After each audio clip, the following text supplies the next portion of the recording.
రాష్ట్రంలో అధ్వాన్నంగా మారిన శాంతి భద్రతలకు అద్దం పడుతూ మరి చిలుకూరు బాలాజీ దేవాలయంలో పెద్దలు చాలా కాలంగా సౌందరరాజన్ గారు, వారి తర్వాత ప్రధాన అర్చకులుగా అదే రంగరాజన్ గారు ఇక్కడ ఏదైతే సేవలు అందిస్తున్నారో వారిని ఇవాళ అగౌరవపరచడమే కాకుండా ఈరోజు రాష్ట్రంలో అధోగతి పాలైన శాంతి భద్రతల సాక్షిగా వారి మీద దాడికి దిగడం ఏదైతే ఉందో నిజంగా కూడా అత్యంత దుర్మార్గమైన, అత్యంత నీచమైన కార్యక్రమం.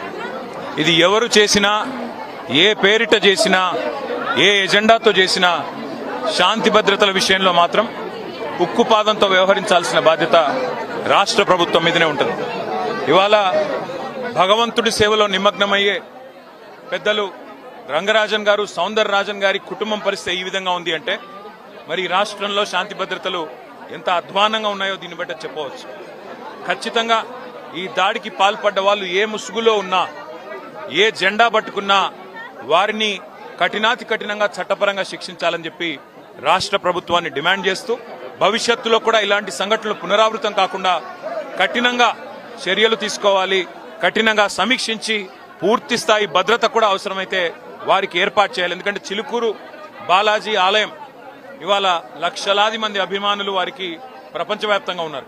అట్లాంటి చిలుకూరు బాలాజీ ఆలయానికి మరి గొప్పగా సేవలు అందిస్తున్న ఆ కుటుంబాన్ని సౌందరరాజన్ గారు కానీ, రంగరాజన్ గారు కానీ వారిని అవమానించడం అంటే నిజంగా కూడా ఆ స్వామివారి భక్తులను అవమానించడమే, ఒక దైవ భక్తుడిని అవమానించడం అంటే దేవుణ్ణి కూడా అవమానించినట్టే. కాబట్టి తక్షణమే ఈ విషయంలో కఠినాతి కఠినంగా భవిష్యత్తులో మళ్ళీ ఇట్లాంటి పునరావృతం కాకుండా చర్యలు తీసుకోవాలని ప్రభుత్వాన్ని డిమాండ్ చేస్తా ఉన్నాం. ఆ సౌందరరాజన్ గారికి, రంగరాజన్ గారి కుటుంబానికి మేము పూర్తి స్థాయిలో అండగా ఉంటామని చెప్పి కూడా తెలియజేస్తాం. Thank you.